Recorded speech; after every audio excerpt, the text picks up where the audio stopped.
Hello my dear friends. तो क्या हाल चाल है आप सभी के? बढ़िया एकदम। मैं आप सभी का स्वागत करता हूँ केमिकल बॉन्डिंग के लेक्चर नंबर 09 में, जहाँ पे आज हम लोग बात करने वाले हैं types of D orbitals involve in या यूज्ड इन हाइब्रिडाइजेशन के ऊपर। तो हम लोग बात कर रहे थे अब तक एप्लीकेशन ऑफ हाइब्रिडाइजेशन के ऊपर। तो एप्लीकेशन ऑफ हाइब्रिडाइजेशन का ये सेकंड वीडियो है जहाँ पे हम लोग बात करेंगे, और उसी का ये तीसरा पार्ट है, क्योंकि अब तक हमने बात कर ली थी बॉन्ड एंगल कैसे निकालते हैं। हमने बॉन्ड एंगल से ही रिलेटेड बात की थी बेंट रूल और ड्रैगो रूल के बारे में। और आज ये अपना चौथा एप्लीकेशन है, जिसे हम लोग बोलते हैं application types of D orbitals, types of D orbital used in hybridization. ठीक है, तो कौन सा डी ऑर्बिटल यूज होगा हाइब्रिडाइजेशन में? जैसे कि अब तक आपने देखा था कि आपके पास हाइब्रिडेशन था sp2 sp3। ये कब था? जब n प्लस m की वैल्यू 2 थी, 3 थी, 4 थी। अब मान लो 5 हुई तो क्या लिखोगे? sp4 तो होता नहीं है, तो लिखेंगे sp3d, sp3d2 और sp3d3। तो ये होते 5, 6 और 7 तक हम लोग इनके बारे में बात करेंगे। और हम लोग आज इसी में बात करेंगे कि इसमें कौन सा डी ऑर्बिटल यूज हुआ है। और आपने एटॉमिक स्ट्रक्चर में पढ़ा होगा कि जो डी ऑर्बिटल है वो 5 टाइप के होते हैं, है ना? 5 टाइप, ठीक है, टाइप नहीं।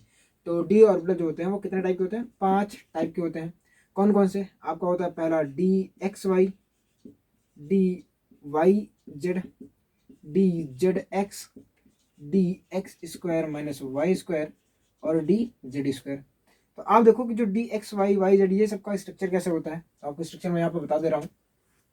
ये मान लो आपका एक्स एक्सिस है, ये वाई एक्सिस है। तो जो आपका डी एक्स वाई होता था वो ऐसे प्लेन के बीच में होता था। ये दोनों लोग सेम होते हैं, ऐसे होता था। ये आपका एक्स प्लेन है, ये वाई है, तो इसे बोलते हैं हम लोग डी एक्स वाई।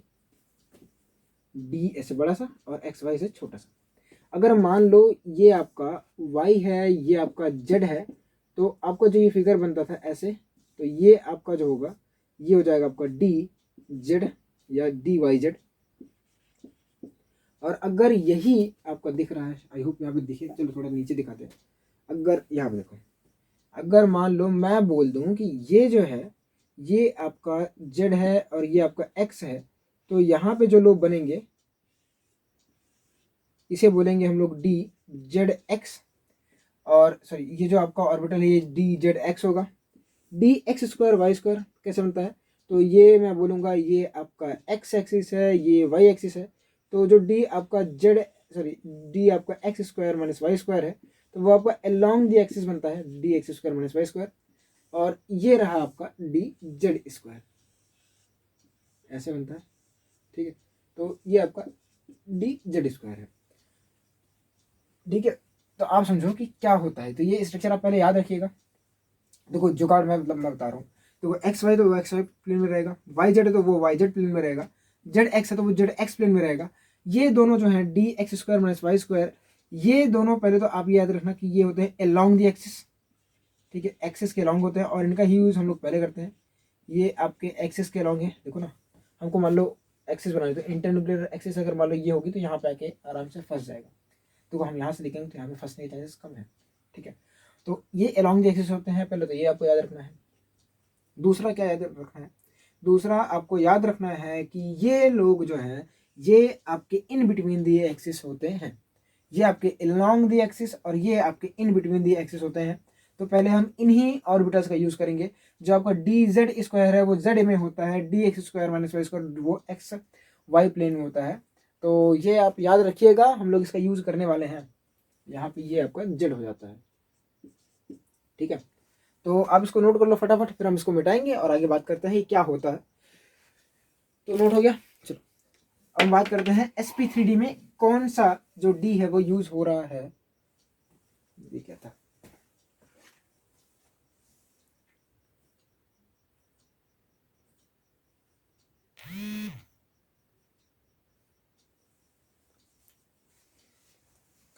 तो हम बात करते हैं डी sp3 मतलब डी में कौन सा डी यूज होता है।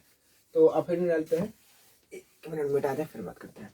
चलिए हम बात करते हैं कि sp3d हाइब्रिडाइजेशन में कौन सा डी यूज हो रहा है। तो sp3 हाइब्रिडाइजेशन में कौन सा डी यूज होता है ये मैं बता रहा हूँ। देखो पहले आपको समझाने की कोशिश करेंगे, अगर नहीं समझ में आए तो लास्ट में एक डब्बा बनाएंगे, उस डब्बे को आपको याद रख लेना है। आप क्या करेंगे, जैसे मैंने यहाँ पे चिपकाया है तो आप भी अपने रूम में से चिपका लीजिएगा, ठीक है। तो पहले तो आपको यही करना है और मैं आपको समझाने की कोशिश करूँगा। हालांकि ये जो आपका डी का जो मिक्सिंग है ये थोड़ा सा आगे चल के बताया जाता है एमएससी लेवल पे, बीएससी में तो नहीं बताया जाएगा, तो ज़रूरत नहीं है, लेकिन आपको समझा देना कि क्या हो रहा है ताकि आपको थोड़ा सा फील आए, ठीक है। तो पहले sp3 है डी हाइब्रिडाइजेशन में क्या होता है, तो आप इसको पहले तोड़ लो। sp2 देखो एक साथ नहीं मिक्स होते, ये अलग अलग करके मिक्स होते हैं। तो sp2 प्लस pd ऐसे इनकी मिक्सिंग होती है। अच्छा ये बताओ sp3d का शेप क्या होता है, तो आप लोगों ने ट्राइगोनल बाई पिरामिडल होता है, तो टीवीपी होता है। जो इसका शेप होता है वो आपका टीवीपी होता है, ठीक है। तो हमने बोला कि ये रहा ये रहा ये रहा, तो ये आपका एक प्लेन है और ये आपका दूसरा है, तो ये एक्सियल है और ये इक्वेटोरियल वाले हो गए, ठीक है। तो मैं बोल रहा हूँ अगर ये जो है ये जो प्लेन नहीं, देखो देखो मैं कहूँ कि अगर ये जो प्लेन है ये आपका एक्स वाई प्लेन है, ठीक है। ये आपको कौन सा प्लेन है, एक्स वाई प्लेन है। तो आपको जो sp2 है ना वो इसी प्लेन में मान लो बन रहा है। sp2 की जो मिक्सिंग हो रही है वो मान लो इसी प्लेन में बन रही है। देखो तीन वैलेंसी यहाँ पे है, तो sp2 की तीन वैलेंसी मैं बोल रहा हूँ यहाँ पे आ रही है। कहाँ पे आ रही है, इसी प्लेन में। देखो क्यों नहीं इसमें जा सकते भाई, देखो इसमें नहीं जाएंगी क्योंकि यहाँ पे आपको सिर्फ दो वैलेंसी मिल रही है, आपको एक्स वाई प्लेन में तीनों मिल रही है। तो sp2 जो आपका है वो इस प्लेन में जाएगा। तो कैसे मिक्सिंग हुई होगी, देखो अगर मैं बोल रहा हूँ कि ये आपका एक्स वाई प्लेन है तो इसमें किन किन की मिक्सिंग हुई होगी, तो मैं लिख रहा हूँ। देखो पहले एक तो एस मिला होगा, दूसरा एक्स वाई प्लेन है तो पहले आपको पी एक्स आया होगा और पी वाई मिला होगा, क्योंकि देखो एक्स वाई प्लेन है तो पी एक्स मिलेगा ही क्योंकि एक्स प्लेन है, क्योंकि एक्स वाई प्लेन में भाई एक्स वाई एक्सिस होता है ना, तो एक्स तो आएगा ही। अच्छा वाई प्लेन है तो वाई भी होगा, एक्स वाई प्लेन है तो वाई भी होगा, तो वाई भी मिल जाएगा। तो अपने पास बाकी कौन बचा है, ये कौन सा पी होगा पहले मुझे बताओ, ये बचा अपने पास पी जेड, और ये आपका एक्सिस होगा जेड, क्योंकि ऑब्वियस ही बात है भाई कि अगर ये एक्स वाई प्लेन है तो जेड इसके परपेंडिकुलर ही तो होगा, ठीक है। यहाँ तक बात समझ आई। अगर ये जेड है तो आपका पी जेड इसी में होगा, और पी जेड के साथ किसी मिक्सिंग करानी है डी की, तो हम कौन सा डी लेके आए, जवाब दो जल्दी से, कौन सा डी लेके आए। यहाँ पे मुझे बताओ, मैं डी एक्स वाई लेके आऊँ पी के साथ, देखो मुझे ये बताओ कि पी जेड की मिक्सिंग किसके साथ होगी। पी जेड को मैं लिखूँ आपके डी एक्स वाई के साथ, या डी वाई जेड के साथ, या डी जेड एक्स के साथ, या D X square minus Y square के साथ, या डी जेड स्क्वायर के साथ। मतलब पी जेड की मिक्सिंग इनमें से किसके साथ बताओ, पी जेड की मिक्सिंग इनमें से किसके साथ मैं कराऊँ, आपको ये बताना है। तो मैंने आपको पहले बताया था ये दोनों जो है ये आपके अलॉन्ग द एक्सिस है, तो सबसे पहले हम लोग प्रीफर करेंगे अलॉन्ग द एक्सिस, ठीक है। तो ये नहीं लेंगे ये नहीं लेंगे ये नहीं लेंगे, रीजन को बताया क्योंकि ये लोग इन बिटवीन एक्सिस होते हैं। अब D X square minus Y square और डी जेड स्क्वायर में कौन से लेंगे, डी जेड स्क्वायर वाले लेंगे क्योंकि भाई जेड और जेड कॉमन है। तो यहाँ पे किसकी मिक्सिंग होती है, एक्सियल में, एक्सियल में होती है P Z plus D Z square की। क्लियर है बात, समझ आया। तो मैं आपसे बोलूँ sp3d में कौन सा डी यूज हुआ, तो sp3d में यूज हुआ आपका डी जेड स्क्वायर। चलो ये आपका पहला हो गया। आई थिंक आपको समझ में आया हो, मैं होप कर रहा हूँ, मैं ये आशा कर रहा हूँ कि मैं आपको समझा पाया हूँ। देखो क्या हुआ कि मैंने बोला कि ये देखो sp3d है तो इसका जो शेप होगा वो tvp होगा, सॉरी tvp होगा। tvp मतलब ट्राइगोनल बाई पिरामिडल, क्या है, ट्राइगोनल बाई पिरामिडल होगा, ठीक है, बढ़िया है। तो ट्राइगोनल बाई पिरामिडल में मैंने बोला कि भैया ये जो इक्वेटोरियल प्लेन है ये आपका एक्स वाई प्लेन है, और ये जो है ये आपकी एक्सियल प्लेन है। तो एक्सियल में आपका मैंने बोला जेड है और आपका इक्वेटोरियल में एक्स वाई प्लेन है। अब एक्स वाई प्लेन है तो आपको एक्स वाई में आपको देखो sp2, देखो मैंने आपको पहले बताया कि sp3d ऐसे डायरेक्टली मिक्स नहीं होते हैं, पहले sp2 होता है फिर pd होता है। अब pd आपका जेड में जाएगा, रीजन क्या है, क्योंकि भैया देखो sp2 यानी तीन वैलेंसी कहाँ मिलेगी, उसको आपको इक्वेटोरियल में मिलेगी। पीडी यानी जो पीडी है वो आपको एक्सेल में मिलेगा क्योंकि उनको वहां पे सिर्फ दो वैलेंसी बनानी है। क्या समझ आई बात, तो बाकी चीज आप एक बार वीडियो को रिवाइज करना, समझ आ जाएगा, ठीक है। अब लोग दूसरे के ऊपर बात करते हैं। देखो फिर से अगर यहाँ आप लोग को समझ में आ गया है तो मुझे आप ये बताओ sp3d2 हाइब्रिडाइजेशन में क्या होगा। तो पहले मैं तोड़ दूं फिर आप करिएगा। देखो आप मुझे ये बताओ कि एक्सेल में सिर्फ दो बॉन्ड बन सकते थे तो दो वैलेंसी आपने पहले दे दी, यानी इसे तोड़ने के लिए क्या है, pd प्लस sp3d यूज करना पड़ेगा, ठीक है। अब इसका शेप क्या होता है, इसका शेप होता है स्क्वायर बाई पिरामिडल, SBP होता है। यानी आपका एक्सियल तो ऐसे ही रहा, पर इस बार आपका इक्वेटोरियल हो गया ऐसे। ठीक है, बढ़िया, समझ आया? ठीक है, बढ़िया है, समझ आ रहा है। तो अब मुझे ये बताओ, इसका थोड़ा मिटा देते ना, तो अब आपको लगेगा प्लेन में है। एक काम करते हैं, ऐसे बना लेते हैं, थोड़ा सा टेढ़ा करके आपको समझाने की कोशिश कर लेते हैं क्या क्या करना पड़ता है। ये फिर ये बड़ा हो गया, ये वैसे हो गया, चलो ठीक है। और यहाँ पे ऐसे जा रहा है। तो आप मुझे ये बताओ, मैं फिर से अगेन बोल रहा हूँ कि ये आपका एक्स वाई प्लेन मान लो कि भाई ये देखो वही होगा। ठीक, अब ये आपको हो जाएगा जेड प्लेन। ठीक है, ये आपका कौन सा प्लेन हो गया, जेड वाला हो गया। थोड़ा सा इसको और टेढ़ा करके ऐसे कर लेते हैं इसको। ठीक है, अब सही लगेगा इसको। गंदा बन गया ना, चलो कोई दिक्कत नहीं है। अरे यार दिक्कत है, कोई दिक्कत नहीं, मतलब दिक्कत पूरी है, बढ़िया वाली दिक्कत है। ठीक है, ऐसे करे, ऐसे करे, ऐसे करे, ऐसे ऐसे फिर ऐसे। तो देखो यहाँ पे मैंने इसको फिर से बोला कि ये आपका एक्स वाई प्लेन है। एक्स वाई प्लेन होगा तो यहाँ पे मुझे 4 वैलेंसी लगानी है sp3d। तो यहाँ पे तो पहले से आपने बोल दिया कि ये आपका pz है और ये आपका dz स्क्वायर है। और यहाँ पे क्या आएगा, तो सबसे पहले आपका आएगा 4 वैलेंसी करने, तो s हो गया, px हो गया, py हो गया, तो sp2 तो है ही, sp2 रहेगा यार, sp2 तो हो चुका।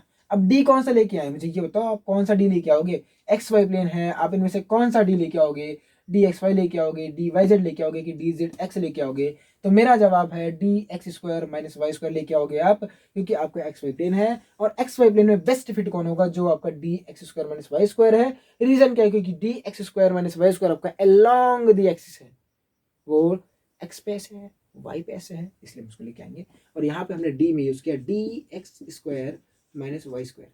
समझ आया? चलो, अगर समझ आया तो बढ़िया है। आगे बात करते हैं, ये समझाने तो हमारा काम है। तीसरा आपका है sp3d3 हाइब्रिडाइजेशन। sp3d3 hybridisation. ठीक है, अब ध्यान से सुनिएगा, समझिएगा। sp3d हाइब्रिडाइजेशन है तो आपका क्या होता है, पेंटागोनल बाई पिरामिडल होता है, पेंटागोनल बाई पिरामिडल होता है। इसका जो शेप है वो आपका ऐसे बनता है, ये आपका मान लो, ये आपका हो गया, छोटा करके इसको मैं थोड़ा छोटा बना रहा हूँ ताकि समझ में आ जाए और मेरे से फिगर बन जाए। तो ये ये ये एक ठो आपको प्लेन के ऊपर होता है और एक ठो आपको प्लेन के नीचे जाता है। आप सबको पहले से पता है कि यहाँ पे मैं लिख रहा हूँ ये आपका P Z plus D Z square है। कोई दिक्कत नहीं, कोई दिक्कत नहीं आप लोग, ठीक है, अब बहुत समझदार हो चुके हो। अच्छा, ये कौन सा प्लेन है, तो ये अगेन आपका एक्स वाई प्लेन है। अब मुझे बताओ यहाँ पे कौन कौन आया होगा। देखो अब तक कौन आ चुका होगा, एस आ चुका है, पी एक्स ला चुके हो, पी वाई ला चुके हो, D X square minus Y square ला चुके हो। अब मुझे बताओ मैं कौन सा डी लेके आऊँ, डी एक्स वाई लेके आऊँ, डी वाई जेड लेके आऊँ कि डी जेड एक्स लेके आऊँ। तो कौन यहाँ पे बेस्ट फिट होगा, जो एक्स वाई प्लेन में। देखो हमारी मजबूरी है, हमें अलॉन्ग द प्लेन नहीं मिल रहा है, तो हम वो लेके आएंगे जो बेस्ट फिट होगा। तो हम लेके आएंगे डी एक्स वाई को। किसको लेके आएंगे, डी एक्स वाई को। समझ आया कि नहीं आया? यानी आप ध्यान से सुनो, समझो और देखो कि आपके सामने तीनों है कि कौन कौन से sp3d हाइब्रिडेशन में कौन सा d यूज हो रहा है, dz स्क्वायर यूज हो रहा है। sp3d2 में कौन सा यूज हो रहा है, डी एक्स स्क्वायर और डी माइनस वाई स्क्वायर और डी जेड स्क्वायर। और sp3d3 में कौन सा यूज हो रहा है, यूज हो रहा है आपका D X square minus Y square, D X Y और डी जेड स्क्वायर। क्या बात समझ आ रही है? आई होप आपको समझ में आया हो। एक बार इतना नोट कर लो, फिर मैं बता दूंगा आपको, एक डब्बा दूंगा, आप कर लेना। फिर इसके बाद आप सवाल कर लेना, एक ठो मैं दिखाऊंगा आप सवाल कैसे कर आते, इस पे मिटा दूंगा। मैं समझा पाया हूँ ना, पक्का? आई यार, कैसे तुम लोग बताते हैं, मतलब देखते हैं। चलो आगे बात करते हैं कि क्या क्या यूज है। देखो एक डब्बा बना दे रहे हैं, अब उसको यूज कर लेना। जैसे नोट्स में होता है ना, शॉर्ट नोट्स में बनाते हो कि नहीं बनाते हो शॉर्ट नोट्स, कि हमेशा जब रिवाइज करने बैठोगे तो पूरा पोथी ऐसे ही, पहला पेज पढ़े, दूसरा पेज पढ़े, तीसरा पेज पढ़े, फिर चौथा पढ़े, थक गए, बंद कर दिए। फिर दूसरे दिन या तीसरे दिन मूड हो गया पढ़ने का, फिर पहला पेज पढ़े, दूसरा पढ़े, तीसरा पढ़े, चौथा पढ़े, फिर थक गए, बंद कर दिए। ऐसा करते हो क्या? शॉर्ट नोट्स बनाओ, ठीक है। चलो अब हम बात करते हैं ना कि आप मुझे बताओ कि अगर मान लो हाइब्रिडाइजेशन sp3 डी है तो कौन सा डी यूज हुआ, sp3। D2 है तो कौन सा डी यूज हुआ, sp3। D3 है तो कौन सा डी यूज हुआ, तो आप बोलोगे इसमें यूज हुआ dz², इसमें यूज हुआ dz², dx² minus Y square, थोड़ा अच्छे से देखते हैं, और इसमें यूज हुआ आपका dz², dx² minus Y square, dxy, ये तो यूज हुआ। अच्छा मैं बताऊँ इनमें कौन सा यूज नहीं हुआ, तो आप क्या लिख सकते हो कि यहाँ पे आपका नहीं यूज हुआ dxy, यहाँ पे आपका डी नहीं यूज हुआ dyz, यहाँ पे नहीं यूज हुआ dzx, और यहाँ पे नहीं यूज हुआ dx² माइनस वाई स्क्वायर। यहाँ पे सेम चीज़ें आपको लिखनी है पर इसको नहीं लिखना है, dxy नहीं यूज हुआ, dyz नहीं यूज हुआ, dzx नहीं यूज हुआ, ये माइनस एक्स कैसे हो गया, zx ही है, मैं खुद ही कन्फ्यूज हूँ। तो ये आपका dzx है और सब यूज हो चुके हैं। यहाँ पे आपका यूज हुआ है dxy, सॉरी यूज हुआ है, मतलब यहाँ पे मैं लिख रहा हूँ यूज नहीं हुआ है, तो आपका dyz नहीं यूज हुआ है और आपका dzx नहीं यूज हुआ है। ठीक है, तो ये आपके हैं। आपसे कोई भी क्वेश्चन पूछ ले कि बताओ कि sp3d में कौन सा यूज हुआ है, आपसे पूछ ले कौन सा यूज नहीं हुआ है, आपसे पूछ ले कि बताओ कितने d ऑर्बिटल यूज हुए हैं sp3d2 में या sp3d3 में, तो आप इन सबका जवाब दे देना। आपसे पूछे कितना नहीं यूज हुआ है तो भी बता देना। ठीक है, तो कर लोगे ना, देखो मैं ये मान के चल रहा हूँ कि अब आप कर लोगे। आगे अच्छा नहीं कर लोगे तो फिर एक काम करो, मेरे लिए एक सवाल कर दो। sp3d है तो आप मेरे लिए कर दो एक सवाल। सवाल कैसा है ये नोट कर लेना। ठीक है, ये डब्बा बनाना और ये यूज कर देना। ये आपका हाइब्रिडाइजेशन है और ये आपका है यूज्ड डी ऑर्बिटल है, यूज्ड डी ऑर्बिटल है, और यहाँ पे अनयूज्ड डी ऑर्बिटल है, अनयूज्ड डी ऑर्बिटल है। ठीक है, अब एक सवाल आप कर दो, प्रॉब्लम क्वेश्चन। ठीक है, फिर आप इसको नोट कर लीजिएगा। क्वेश्चन कौन सा दूं आपको लिए, आप मुझे बता दो SF4 में कौन सा डी यूज हुआ है, आप मुझे बता दो IF7 में कौन सा यूज हुआ है, आप मुझे बता दो XCF2 में कौन सा डी यूज हुआ है। उसे XCF2 में बस क्वेश्चन तो है, एक मिनट में इस मिनट की देखूँ, XCF2 में तो नहीं यूज होगा। ICL4 माइनस तो आपका पहला है, दूसरा है और तीसरा है ICL4 माइनस। आपको बताना है इन तीनों में कैसे यूज हुआ, बताओ। तो आपको क्या करना, पहले SF4 में पहले हाइब्रिडेशन चेक कर लो। तो SF4 आपका AB411 टाइप का है, ये आपका AB60 टाइप का है, IF7 है भाई, AB7 टाइप का है। ये आपका है AB4L2, ICL4 माइनस होता है, माफ करना, ICL4 माइनस होता है, AB4L2।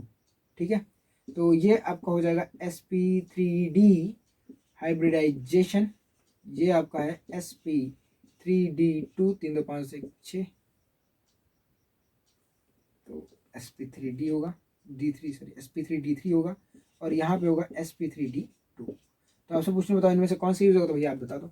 sp3d होगा तो dz² यूज होगा, sp3d2 है तो dz² dx² minus Y square, और अगर sp3d3 है तो dz² dx² minus Y square dxy use हुआ होगा। समझ आया? तो आप इसको नोट करो, वीडियो को पॉज करो, फिर हम बात करते हैं आगे। अगर आपको समझ में आ गया कि कौन सा डी ऑर्बिटल मिक्स होगा, और आपको समझ में आ गया बेंट रूल, और आपको समझ में आ गया ड्रैगो रूल, ड्रैगो की कोई जरूरत नहीं, अगर आपको बेंट रूल समझ में आ गया है और आपको ये समझ में आ गया कि कौन सा डी ऑर्बिटल कहाँ मिक्स होता है, यानी आपको मिक्सिंग समझ में आ गई है, तो आपके सामने मैं दो सवाल लाता हूँ। एक सवाल पहले आपको बोल दे रहा हूँ कि आपके सामने PCl5 है, आपको बता रहा हूँ पहला क्वेश्चन 1 है, ये बहुत बढ़िया क्वेश्चन है।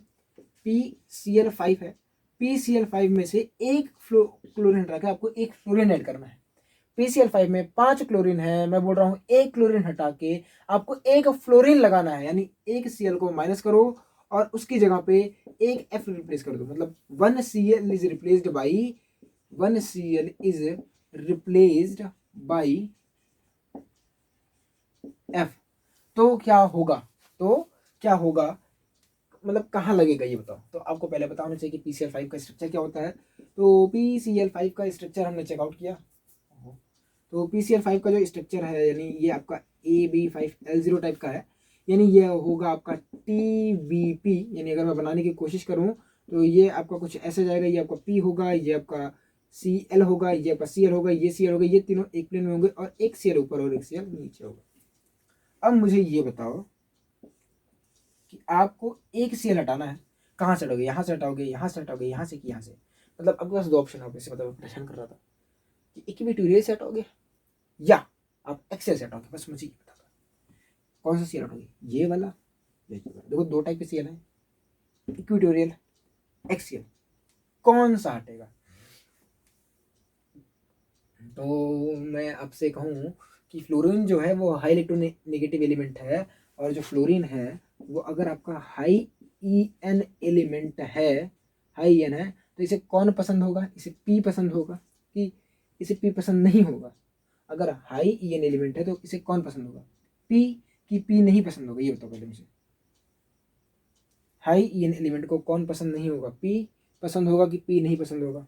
तो हाई EN को P पसंद नहीं होगा, अभी पढ़े थे। तो अगर हाई EN को P पसंद नहीं होगा, देखो पीछे कुछ काम आ जाता है इसलिए, तो क्या पसंद होगा? S पसंद होगा। तो आप मुझे ये बताओ कि इसमें ना P कहाँ पे नहीं है, इसमें P कहाँ पे नहीं है, मतलब P कहाँ पे कम है? देखो है तुम्हारी जगह पे, तो हमने बोला कि ये यहाँ पे नहीं है। कहाँ पे नहीं है? यहाँ पे नहीं है P, तो हम लोग एक Cl को हटा के यहाँ पे लगाएंगे PCl, ऐसे ऐसे ऐसे, और एक F यहाँ पे और एक Cl यहाँ पे। समझ आया? ये अच्छा सवाल था, मतलब आप सोच ले सकते थे। अच्छा दूसरा इसी पे सवाल बनता है ना, दूसरा सवाल इसी पे क्वेश्चन नंबर 2 जो बनता है वो कैसा होता है? वो आपका होता है कि स्ट्रक्चर बताओ, structure of PCl2 F3 and, ऐसा उल्टा लिखिए आप, मुझे ये बताओ PCl3 F2 and PCl2 F3। देखो यही का एक्सटेंडेड वर्जन है ये, मतलब इसी सवाल का जो आपको ऊपर कराया गया, इसका एक्सटेंडेड वर्जन वाला सवाल ये है। कॉन्सेप्ट चलना तो आप कर लो जाओगे, है ना? तो आपको इसका स्ट्रक्चर बताना है, बता दो इसको। चलो, तो आपको कि सामने जो है वो PCl3F2 का स्ट्रक्चर है आपके सामने, अभी मैं जस्ट मिटा रहा हूँ उसको, PCl4F का। तो आपको F2 लगाने के लिए कहाँ लगाओगे? अब ये सी बात है, अब आपको मुझे बताना नहीं है, आपने पहले बता दिया कि PCl5 से अगर आप एक F लगा रहे हो तो जो फर्स्ट F है, फर्स्ट F जो है वो आपका एक्सियल पे लग रहा है, तो ऑब्वियस सी बात है जो आपका सेकंड F होगा वो आपका एक्सियल पे ही लगेगा। क्यों? अरे अच्छा लगता है ना देखने में, देखो ना, ये P है, ये Cl लगा, ये Cl लगा, ये Cl लगा, ये तीनों एक प्लेन में रहे, ये F हो गया, ये F हो गया, अच्छा लग रहा है ना देखने में। लेकिन अगर मैं बोलूँ आपको तीसरा F लगाना है तो वो कहाँ लगाओगे? जल्दी से मुझे बताओ। तो वो अब आपके पास जगह नहीं बची, तो वो आप इक्वेटोरियल में लगाओगे। कहाँ लगाओगे? इक्वेटोरियल में।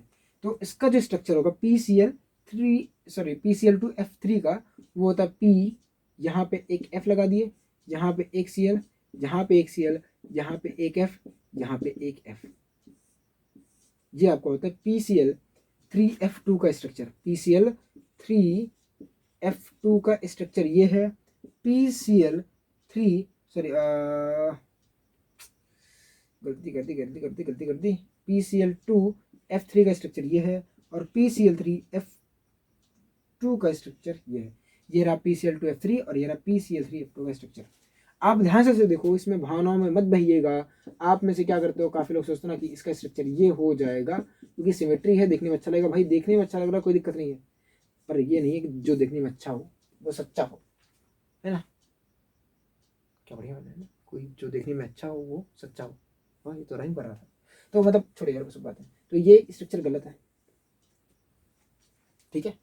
तो ये आप नोट कर लो, आपको दो सवाल अच्छे से बता दिए हैं, और ये आपको तभी समझ में आता है जब आपको दो चीज़ें आ रही हो। कौन सी? पहले आपको बेंड रूल पता हो, और दूसरा आपको types of D orbital mixing का जो थोड़ा सा कॉन्सेप्ट है वो पता हो। और इस सवाल को या तो रटा देते हम लोग या तो छोड़ देते, दो ही ऑप्शन था। तो छोड़ना नहीं था, रटाना नहीं था, मेरे पास दोनों ऑप्शन नहीं थे, आपको फील कराना था, इसलिए थोड़ा सा लेंदी चल रहा है। तो आप इसको नोट कर लो, वीडियो को पॉज करो, फिर हम बात करते हैं आगे। अब हम लोग बात करने वाले हैं कुछ मॉलिक्यूल्स की हाइब्रिडाइजेशन के बारे में और जो उनके सॉलिड स्टेट में प्रेजेंट होंगे। तो हेडिंग डालिएगा हाइब्रिडाइजेशन ऑफ सम मॉलिक्यूल्स। देखो कुछ ही की बात करेंगे, some molecules in solid state, in solid state.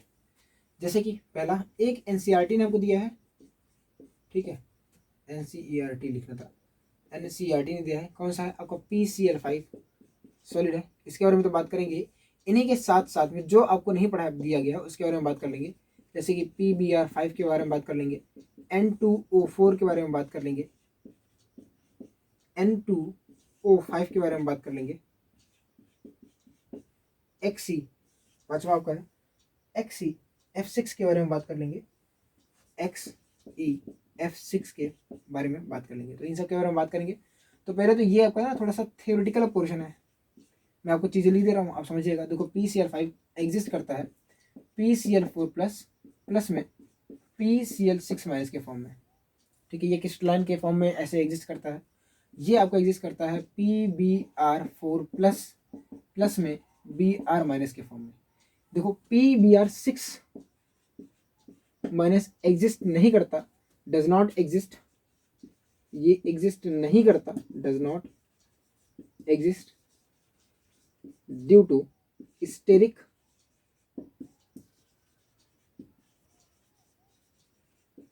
Hindrance. कहने का क्या मतलब, देखो स्टेरिक हिंड्रेंस मतलब कि भैया भीड़ बढ़ा ज़्यादा हो, तो देखो P है, तो P के सामने देखो Cl का साइज और Br का साइज जो है वो दोनों में Br का साइज बड़ा है। P के साइज और Br के साइज में से Br का साइज जो है वो बड़ा है। यानी अगर मैं आपको बोलूँ जो है आपका Cl वो छोटी सी बॉल मान लो, और जो आपको Br है वो फुटबॉल मान लो, तो छोटी ही सी साइज की देखो एक जगह है, उसके कॉर्नर देखो ऐसा समझो कि कैसे वो कंचे देखते हो मार्बल्स, तो आप सोचो ना कि मार्बल्स को आपको चार मतलब पाँच सॉरी 6 अरेंज करना है और बॉल्स को अरेंज करना, तो किसको अरेंज करना आसान होगा, किसको अरेंज करना आसान होगा। तो वही है कि बड़ी साइज की होने की वजह से उसे बोलते हैं स्टेरिक हिंड्रेंस की वजह से आपका जो PBr6 माइनस एग्जिस्ट नहीं करता है। तो आपका N2O4 और N2O5 में कैसे सोचना है, देखो पहले लिख लो NO प्लस, दोनों में NO प्लस लिख लो, प्लस प्लस ये आपका होता है NO2 माइनस के रूप में, और ये होता है आपका NO3 माइनस के रूप में। XeF6 में क्या होता है XeF4 प्लस में XeF5 प्लस और प्लस F माइनस के फॉर्म में एग्जिस्ट करता है। आपका XeF7 नहीं होता है, इसलिए हमने नहीं लिखते। देखो मैक्सिमम जो कोवेलेंसी है वो 6 देखी गई है, तो इसलिए हमने उसको XeF4 और XeF6 सॉरी XeF7 तक नहीं लिखे गए। XeF4 प्लस क्या था 7 5 मतलब ठीक है, मतलब XeF7 तक नहीं लिखे गए, ठीक है। XeF5 प्लस, हाँ सही तो है, तो XeF5 प्लस XeF7 तक नहीं लिखे गए। रीज़न क्या है, क्योंकि जेनॉन की जो मैक्सिमम कोवेलेंसी है वो अब तक 6 देखी गई है, ठीक है। तो ये कुछ है, आपको इनको याद रखना है। जैसे मान लो आपसे सवाल पूछ लिया कि मुझे बताओ कि PCl4, देखो देखो नॉर्मली अगर आपसे कभी भी सवाल ना दिया जाए, जैसे सॉलिड के फॉर्म में ना दिया रहे, ऐसे लिखा ना रहे या बोला ना जाए क्रिस्टलाइन है कि कुछ है, तो हम लोग PCl5 को क्या मानेंगे, tetragonal by sorry tetragonal sorry trigonal by pyramid मानेंगे। 2 बार सॉरी बोलने के बाद भी गलती कर रहा हूँ मैं, देख रहे हो जुबान लड़खड़ाने का नतीजा। तो PCl5 में TVP होता है आपका, जो इसका हाइब्रिडेशन होता है वो देखो ये आपका AB5L0 टाइप का है, तो ये आपका हो जाएगा sp3d का, ठीक है। तो ये सब चीज़ें आपको पता होनी चाहिए। अगर यहाँ पे बात करें तो ये आपका AB4L0 है, ये आपका AB6L0 है, यहाँ पे इसकी हाइब्रिडेशन sp3 और इसकी हाइब्रिडेशन sp3d2 होती है। समझ आई, तो मतलब ऐसा करके आप सबका निकाल लोगे, ठीक है। एक सवाल लेके आता हूँ कि इसके ऊपर कैसे सवाल बनते हैं, तो उस सवाल को करने से मतलब उस क्वेश्चन को करने से शायद आपको कॉन्फिडेंस आए, आपको पता चले कि हाँ कैसे सवाल बन सकते हैं, कैसे सवाल बनाए जाते हैं, कैसे सवाल सॉल्व करना है और क्या इस डेटा की इंपॉर्टेंस है, ठीक है। तो मैं आता हूँ सवाल को लिख के, तब तक के लिए आप वीडियो को पॉज करके इसको नोट कर लो। तो आपके सामने एक क्वेश्चन है, इस क्वेश्चन को आपको लिखना है और ट्राई करना है। मैं क्वेश्चन पढ़ दे रहा हूँ, क्वेश्चन क्या कह रहा है, Which of the following is incorrect for crystalline PCl5? Option है 2 types of PCl bond lengths are present, tetra sorry क्या बोल रहे हैं trigonal bipyramidal geometry, CsP3 hybridization और D all of the above. तो आपको बताना है क्रिस्टलाइन मतलब क्या होता है, सॉलिड, क्रिस्टलाइन मतलब सॉलिड होता है, ठीक है। तो ध्यान से देखो, आपको बताया गया है कि PCl5 जो है सॉलिड फॉर्म में किस किस में एग्जिस्ट करता है, PCl4 plus plus PCl6 minus के फॉर्म में एग्जिस्ट करता है, ठीक है। आपने बोला कि इसका जो हाइब्रिडेशन है वो sp3 होगा और इसका होगा sp3d2। तो इन दोनों में से किसी का भी हाइब्रिडेशन sp3d नहीं है तो मतलब ये तो गलत हो गया। अगर हाइब्रिडेशन sp3 नहीं है तो इसका जो ज्योमेट्री होगा वो होगा टेट्राहेड्रल, ठीक है। क्या होगा, टेट्राहेड्रल। तो देखो ये आपका P प्लस है, ये Cl हो गया, ये Cl हो गया, ये Cl हो गया और ये Cl हो गया, तो ठीक है, ये तो टेट्राहेड्रल हो गया। और ये आपको क्या होगा, ये आपका स्क्वायर बाइप्लेनर होगा, सॉरी स्क्वायर बाइपिरामिडल होगा। तो यहाँ पे भी गलत हो गया, यानी दोनों में से किसी की भी ज्योमेट्री जो है वो ट्राइगोनल और बाइपिरामिडल नहीं है। अच्छा, यहाँ पे क्या दो टाइप के PCl के बॉन्ड लेंथ प्रेजेंट है?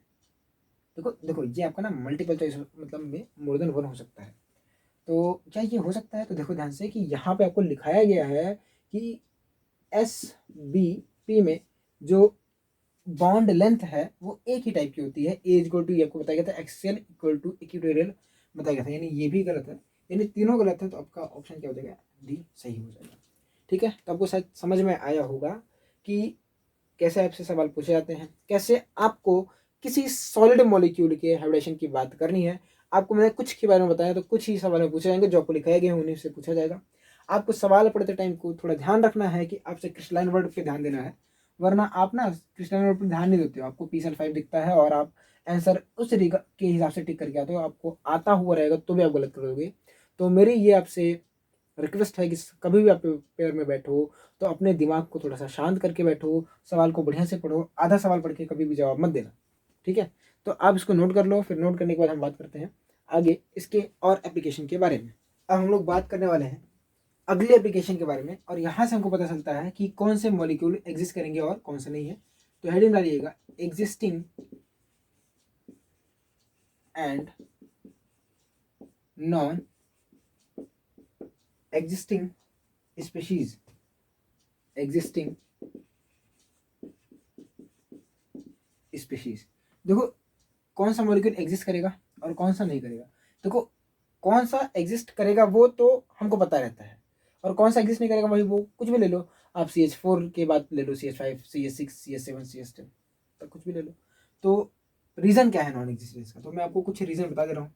पहला जो रीज़न है वो है इम्प्रॉपर कोवेलेंसी। क्या है? Improper covalency.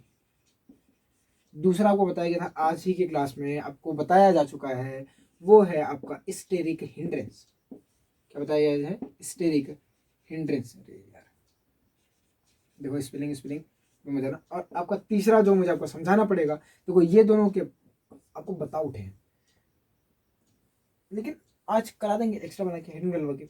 और आपको जो मुझे आपको बताना है वो है non contraction of, non contraction of D orbitals, कि अगर डी ऑर्बिटल कॉन्ट्रैक्ट नहीं होंगे तो वो स्पेशली एग्जिस्ट नहीं करती है। अब इम्प्रॉपर कोवेलेंसी क्या है, इसके बारे में हेडिंग डाल लें। तो इम्प्रॉपर कोवेलेंसी कैसे हमें बताती है कि कौन सा मॉलिक्यूल एग्जिस्ट करेगा और कौन सा नहीं करेगा। आज ही की क्लास में जब आपको मैं बता रहा था XCF4, देखो अगर ये आप ना कटा हुआ वीडियो देख रहे हो, तो मैंने इस वीडियो, जैसे एक बहुत बड़ा वीडियो था, हम लोग एक साथ शूट करते हैं, मतलब मैं ही अकेला शूट करता हूँ, और एक साथ शूट करने के बाद जैसे क्या होता है कि एक ही वीडियो में हम लोग 2-3 टॉपिक कवर करते हैं। जो टीचर लोग होते हैं, जो मैं हूँ, तो हम लोग क्या करते हैं, एक ही जैसे मतलब हम लोग, मतलब मैं अपने आप को बोल रहा हूँ कि हम टीचर पूरी कम्युनिटी के हम लोग एक ही वीडियो में ढेर सारे टॉपिक को कवर करते हैं। पर काफ़ी लोगों ने मुझे रिकमेंड किया कि आप ना टॉपिक वाइज वीडियो डाला करो। कुछ बच्चे बोल रहे थे सर इस टॉपिक में मुझे प्रॉब्लम आ रही है, भैया मुझे इस टॉपिक में प्रॉब्लम आ रही है, तो वो कहाँ ढूंढे। तो मैंने क्या किया, उससे टॉपिक को अलग कर दिया। जैसे आपको प्रॉब्लम आ रही है एग्जिस्टेंस और नॉन एग्जिस्टिंग स्पीशीज में लेके, तो मैं क्या करूंगा, यहाँ के बाद से आप देखते हो ना कट के बाद, तो यहाँ से मैं इस वीडियो को अलग कर दूंगा, और इस वीडियो को अलग करने के बाद आप यूट्यूब पे अलग से अलग इसको और अपलोड कर दूंगा, ताकि जिसको भी प्रॉब्लम है वो सिर्फ इस वीडियो को जाके देखे, उसको ढूंढना ना पड़े। तो इसी वीडियो में बार बार बोल रहा हूँ कि अगर आप देखोगे तो ये वीडियो ना किसी और टॉपिक के साथ कंपाइल है। तो ये केमिकल बॉन्डिंग का लेक्चर नंबर 09 है, ठीक है। आपको भले ही मतलब किसी फॉर्मेट में मिल रहा हो। तो इम्प्रॉपर कोवेलेंसी क्या है? इम्प्रॉपर कोवेलेंसी में अभी आज आपको बताया गया कि XCF7 जो माइनस है वो एग्जिस्ट नहीं करता है, डज नॉट एग्जिस्ट, क्योंकि इसकी कोई कोवेलेंसी एग्जिस्ट ही नहीं करती है। तो मतलब ये क्यों लिख रहा हूँ, चलो इसका आपको एक क्लास में बताया गया था कि जो मैक्सिमम वैलेंसी होती है, मैक्सिमम वैलेंसी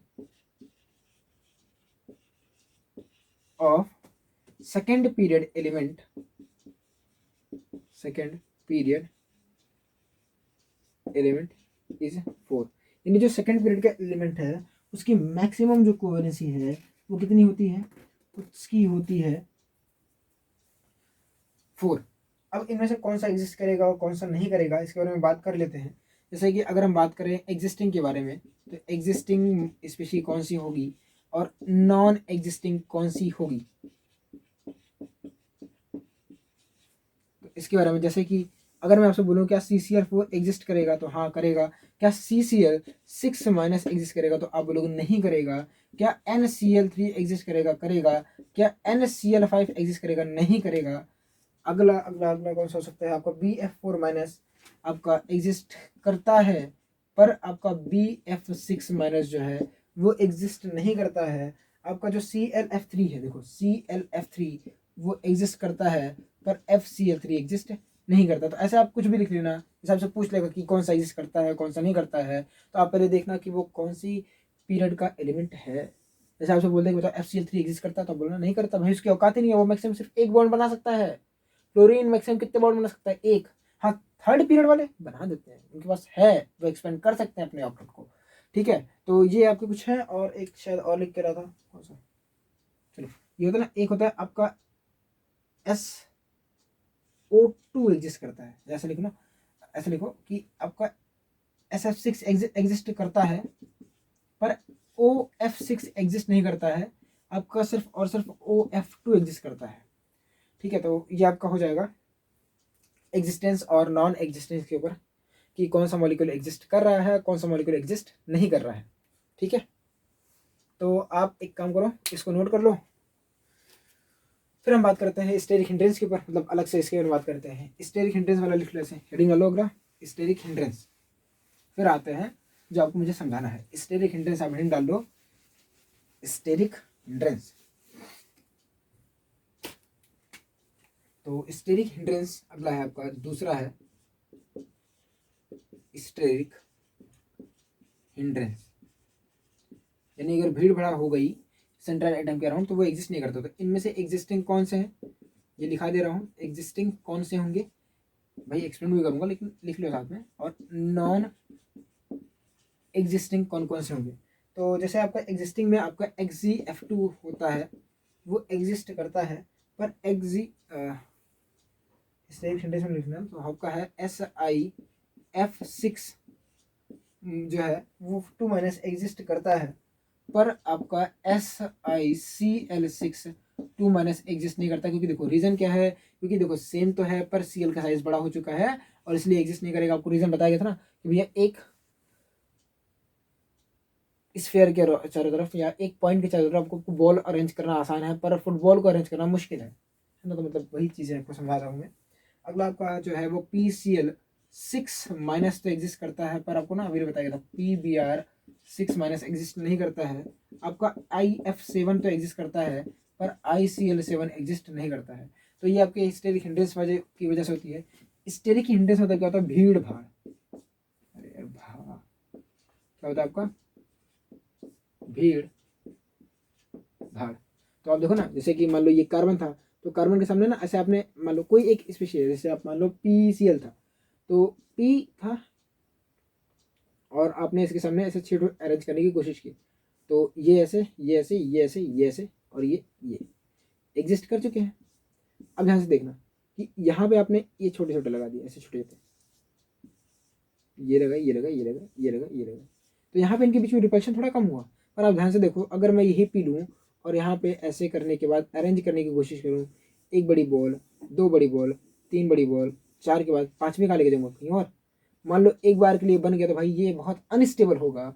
अगर एक बार आपने इसको बना भी लिया तो ये आपका PCl 6 माइनस का है और ये आपका PBr 6 माइनस का है। मतलब एक डायग्रामेटिक स्ट्रक्चर मैंने आपको बना के समझाने की कोशिश की है कि भैया यही रीज़न है कि आपका जो PCl 6 माइनस है वो एग्जिस्ट करता है पर PBr 6 माइनस एग्जिस्ट नहीं करता है। ठीक है, आप देखो देखो ना, दिख रहा है, अच्छा लग रहा है, ये तो ठीक लग रहा है, अच्छा लग रहा है गुरुजी, बढ़िया बढ़िया एकदम चकास बढ़िया। पर ये अरे ये भाई साहब क्या बना दिया सर जी, आप तो ऐसा लग रहा है पी को घेर लिया हो, है ना, ये सब का एरो लग रहा है, देखो सबको पीट के बाहर निकल जाएगा। तो हो गया, होने के बाद अब हम लोग बात करते हैं non contraction of D orbital. देखो पहले आपको समझा देता हूँ कि इसका क्या मतलब है, फिर आराम से उसको लिख लेंगे। जितनी देर मैं लिखूंगा बुकिश लैंग्वेज की डेफिनेशन तब तक उस पोर्शन को मैं कट कर दूंगा। चलिए अब हम बात करते हैं तीसरा जो है वो आपका है non contraction of D orbital. जैसे समझो, मान लो ये आपका न्यूक्लियस है, ठीक है, और ये आपका एस है, ये आपका पी है। देखो एस और पी के बीच में एनर्जी गैप बहुत कम होता है, तो ये आपका एस हो गया, ये पी हो गया, पर डी वाले के एनर्जी गैप जो है वो थोड़ा ज़्यादा होता है। तो ये 1 2 3 4, 2 3 4 5 हो गया। अब ये आपका एस है, ये आपका पी है, ये आपका डी है। मैं चाहता हूँ कि डी की मिक्सिंग हो। देखो एस और पी की मिक्सिंग हो जाती है, पर डी की मिक्सिंग कैसे हो? अगर मैं चाहता हूँ कि डी की मिक्सिंग हो तो डी को पास आना पड़ेगा, पर डी तो बहुत दूर है। तो डी की मिक्सिंग के लिए मैं चाहूँगा कि ये जो जेड इफेक्टिव हो इस सराउंडिंग का, मतलब बहुत ज़्यादा, ये जो सेंट्रल एटम है इसका जो जेड इफेक्टिव हो वो ज़्यादा हो। जेड इफेक्टिव ज़्यादा होने के से जो आपका डी है उसका जो कॉन्ट्रैक्शन है वो बढ़ जाएगा, कॉन्ट्रैक्शन जो है वो बढ़ जाएगा, और कॉन्ट्रैक्शन बढ़ा तो ये पास में आएंगे, ये क्या आएगा, पास में आएगा, और पास में आने की वजह से, पास में आने की वजह से इसकी मिक्सिंग sp के साथ हो जाएगी और ये हाइब्रिडेशन बना लेगा। ठीक है, अब समस्या ये है कि इसका जेड इफेक्टिव बढ़ाए कैसे? तो इसका जेड इफेक्टिव बढ़ाने का एक तरीका ये था कि इसके साथ जो आप जोड़ोगे, यानी जो सराउंडिंग एटम आप इसे जोड़ रहे हो वो हाई इलेक्ट्रोनेगेटिव हो, यानी हाईली इलेक्ट्रोनेगेटिव हो, उसकी हाई ईएन वैल्यू हो, क्योंकि अगर ईएन वैल्यू ज़्यादा होगी सराउंडिंग एटम की तो जेड इफेक्टिव ऑटोमेटिक बढ़ जाएगा। आपको बताया गया है पीरियोडिक टेबल में, तो जाके पढ़ लो, उसको समझ में आ जाएगा, वरना मान लो। ठीक है, तो यहाँ पे ये रीज़न है कि सराउंडिंग एटम क्या होना चाहिए, हाई ईएन होना चाहिए, और यही रीज़न है। देखो सुनो, यही रीज़न मैं क्या बोल रहा था कि आप देखोगे SF6 तो एग्जिस्ट करता है पर SH6 एग्जिस्ट नहीं करता। क्यों? क्योंकि देखो सल्फर को यहाँ पे अगर आप देखो इसकी हाइब्रिडेशन तो वो आपका sp3d2 होता है, sp3d2 होता है, और यहाँ पे भी इसकी हाइब्रिडेशन sp3d2 होगी अगर बनेगा तो। पर समस्या ये है कि आपको भी बताया ना कि अगर sp के साथ d की मिक्सिंग करनी है तो क्या होना चाहिए, d को पास आना पड़ेगा। d को पास आने के लिए उसका कॉन्ट्रैक्शन होना जरूरी है। कॉन्ट्रैक्शन कैसे होगा? जब सराउंडिंग एटम यानी जो आपका सल्फर है, सॉरी जो आपका सेंट्रल एटम यानी सल्फर जो है उसका जेड इफेक्टिव ज़्यादा हो, और जब इसका जेड इफेक्टिव ज़्यादा करने का एक ही तरीका है कि जो सराउंडिंग एटम है उसकी इलेक्ट्रोनेगेटिविटी ज़्यादा हो। हाइड्रोजन की इलेक्ट्रोनेगेटिविटी क्या है, कम है, यानी कि लो ईएन वैल्यू वाला एलिमेंट है, और यही रीज़न है कि SH6 जो है वो एग्जिस्ट नहीं करता है। क्या बात क्लियर हुई कि और समझाऊं? तो आपके सामने वो जो चीज़ आपको समझाई एकदम से बढ़िया से यहाँ पे फिगर बना के, वो यहाँ पे है, if central atom has to use D orbital in hybridization then they must be sufficiently contracted है। और अब वही बताएगा कि अगर डी ऑर्बिटल को हाइब्रिडेशन में पार्टिसिपेट करना है तो उसको कम से कम कॉन्ट्रैक्ट तो होना पड़ेगा, भाई पी के पास तो आना ही पड़ेगा। और पी के पास आने का एक ही तरीका है कि जो सराउंडिंग एटम की इलेक्ट्रोनेगेटिविटी हो वो क्या हो, हाई हो। क्या हो, हाई, यानी हम हाई ईएन वैल्यू को जोड़ेंगे। तो इसी के बेस पे हम लोग यहाँ पे बात करते हैं कौन सा मॉलिक्यूल एग्जिस्ट करेगा और कौन सा मॉलिक्यूल नॉन एग्जिस्टिंग होगा, यानी कौन सी स्पीशीज नॉट एग्जिस्टिंग करेगी, नॉन एग्जिस्टिंग होगी। पहले बताइए, SF6 एग्जिस्ट करेगा, SH6 एग्जिस्ट नहीं करेगा। रीजन वही है कि फ्लोरीन हाई ईएन है, हाइड्रोजन आपका लो ईएन वैल्यू होता है। XeF4 एग्जिस्ट करता है पर XeH4 एग्जिस्ट नहीं करेगा। SF6 के साथ SF4 एग्जिस्ट करता है पर SH4 एग्जिस्ट नहीं करेगा आपका। ठीक है, XeF2 के साथ XeF2 जो है वो आपका एग्जिस्ट करता है पर XeH2 एग्जिस्ट नहीं करता। रीज़न वही है कि आपको डी ऑर्बिटल को अगर आप चाहते हो हाइब्रिडाइजेशन हो तो जो आपका H है वो नहीं होना चाहिए, यानी SA=H नहीं होना चाहिए, तभी तभी तभी sp3d हाइब्रिडेशन होगा। अगर आप ध्यान से सुनो जुगाड़ में कि अगर हाइब्रिडेशन आपका sp3d, आपका हाइब्रिडेशन sp3d2, आपका हाइब्रिडेशन sp3d3, इनमें से कुछ भी आ रहा है तो सराउंडिंग एटम आप समझ लो कि अगर सराउंडिंग एटम हाइड्रोजन है तो ये पॉसिबल नहीं है, यानी वो जो मॉलिक्यूल है वो क्या होगा, विल नॉट एग्जिस्ट, यानी नॉन एग्जिस्टिंग स्पेशी होगी, नॉन एग्जिस्टिंग स्पेशी होगी। समझ आई बात? क्लियर है? चलो अगर क्लियर है तो फिर आप इसको नोट कर लो, फिर हम बात करते हैं आगे की तरफ। अगला जो है वो आपका है hybridization of odd electron species, कि अगर आपका जो स्पीशी है वो ऑड इलेक्ट्रॉन है तो उसका हाइब्रिडेशन हम लोग कैसे निकालते हैं। तो लिखिएगा hybridization of odd electron species कैसे, हाइब्रिडाइजेशन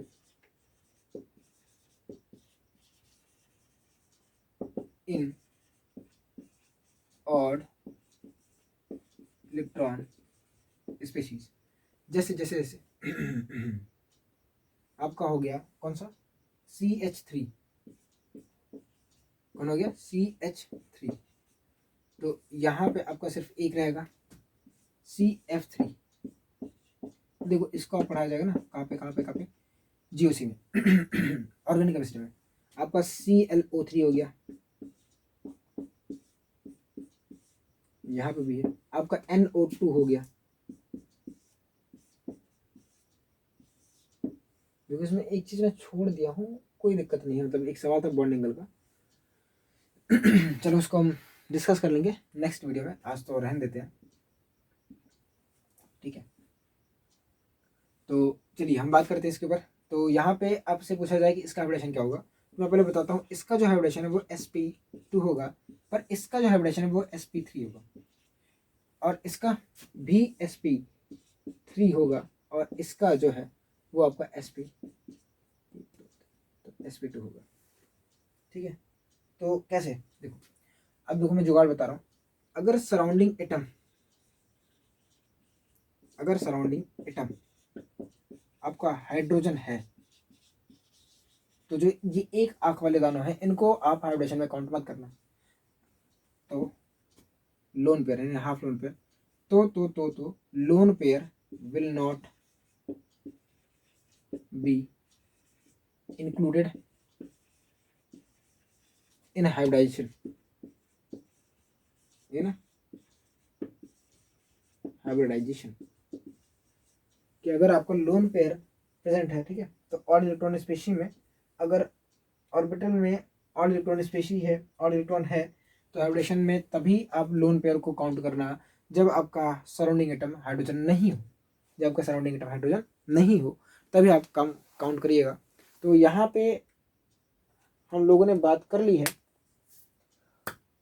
एप्लीकेशन के बारे में। अब मुझे आपको समझाना है ओवरलैपिंग ऑर्बिटल्स की, तो वो इस वीडियो में तो हो नहीं पाएगा और वो एक अलग टॉपिक बन जाता है, तो उसके लिए हम लोग नेक्स्ट वीडियो में बात करते हैं। तो यहाँ पे अच्छा कब इंक्लूड करोगे, तो वो लिख लेना सराउंडिंग एटम जो है अगर वो हाई EN वाला हो गया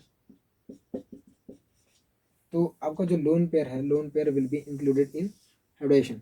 बस यहाँ पे नॉट मत लगाना, लोन पेयर जो है, lone pair will be included in hybridization, ठीक है। तो ये लिख लीजिएगा, और बस आज के लिए इतना रखते हैं, मिलते हैं नेक्स्ट वीडियो में, तब तक पढ़ते रहिए। All the very best, bye.